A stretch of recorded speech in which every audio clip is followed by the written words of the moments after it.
আসসালামু আলাইকুম। হ্যালো প্রিয় শিক্ষার্থী, তো তোমরা যারা ডিগ্রি দ্বিতীয় বর্ষে আছো, আজকের এই ভিডিওটি তোমাদের জন্য। তো আজকে আমরা কথা বলবো অর্থনীতির চতুর্থ পত্র নিয়ে। তো যাদের এই টপিকটি আছে প্রথম থেকে শেষ পর্যন্ত দেখতে থাকো, আর যাদের সাজেশনগুলো আছে তারা সরাসরি আমাদের সাথে কন্ট্যাক্ট করতে পারো। আরেকটি কথা, আমাদের সাজেশন কিন্তু ক বিভাগ, খ বিভাগ, গ বিভাগ সম্পূর্ণ উত্তর সহ সাজানো রয়েছে। তো চলো বেশি কথা না বাড়িয়ে আমি তোমাদেরকে ক বিভাগ থেকে কিছু প্রশ্ন দেখিয়ে দিচ্ছি। আমাদের প্রথম প্রশ্ন, অর্থ কী? মনে রাখবা, যেসব বস্তু বিনিময়ের মাধ্যম হিসেবে কাজ করে এবং সকলের নিকট গ্রহণযোগ্য তাকে অর্থ বলা হয়। এরপরে দেখো, অর্থের মূল্য কি? অর্থের মূল্য বলতে এর অন্তর্নিহিত মানকে বোঝায়। বিহিত মুদ্রা কি? যে অর্থ সরকারের আইন দ্বারা স্বীকৃত এবং লেনদেনের মাধ্যম হিসেবে সর্বসাধারণ গ্রহণ করতে বাধ্য তাকে বিহিত মুদ্রা বলা হয়। নিকৃষ্ট মুদ্রা কি? যে মুদ্রার ধাতুগত মূল্য এর বিনিময় মূল্য থেকে কম তাকে নিকৃষ্ট মুদ্রা বলা হয়। অর্থের ফটকা চাহিদা কি? ফটকা কারবারের উদ্দেশ্যে যে পরিমাণ অর্থ মানুষ হাতে রাখতে চায় তাকে অর্থের ফটকা চাহিদা বলা হয়। চাহিদা বৃদ্ধিজনিত মুদ্রাস্ফীতি কি?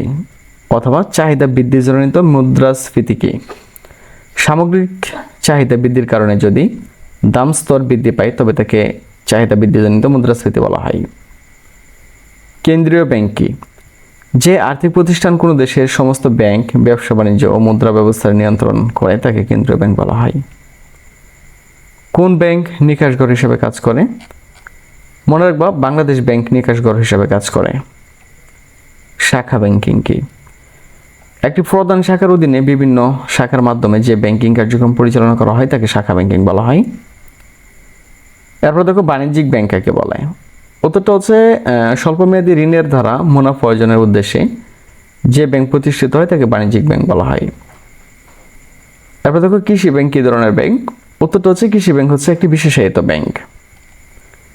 কেন্দ্রীয় ব্যাংকে ঋণের শেষ আশ্রয়স্থল বলা হয় কেন? উত্তরটা হচ্ছে বাণিজ্যিক ব্যাংক অর্থ সংকটে পড়লে কেন্দ্রীয় ব্যাংক থেকে ঋণ চাহিদা করে, যার ফলে কেন্দ্রীয় ব্যাংকে ঋণের শেষ আশ্রয়স্থল বলা হয়। ব্যাংক হার কি? যে হারে কেন্দ্রীয় ব্যাংক বাণিজ্যিক ব্যাংকে ঋণ সরবরাহ করে তাকে ব্যাংক হার বলা হয়। ইসলামী ব্যাংক ব্যবস্থা কি? উত্তরটা হচ্ছে যে ব্যাংক ব্যবস্থা ইসলামী শরিয়া মোতাবেক গঠিত এবং পরিচালিত হয় তাকে ইসলামী ব্যাংক বলা হয়। মুশারাকা কি? দুই বা ততোধিক পক্ষের মধ্যে অংশীদারি মালিকানার ভিত্তিতে বিনিয়োগ করাকে মুশারাকা বলা হয়। বাণিজ্য শর্ত কি?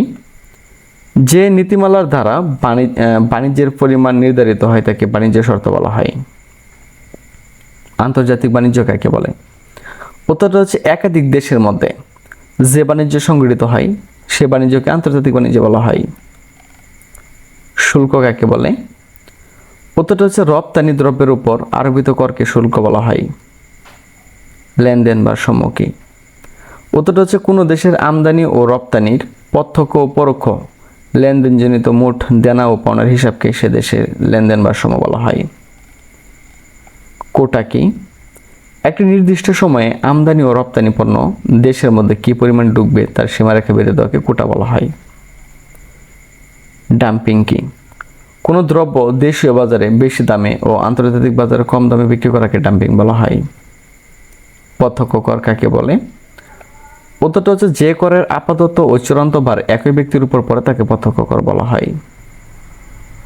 ফি বলতে কি বোঝো?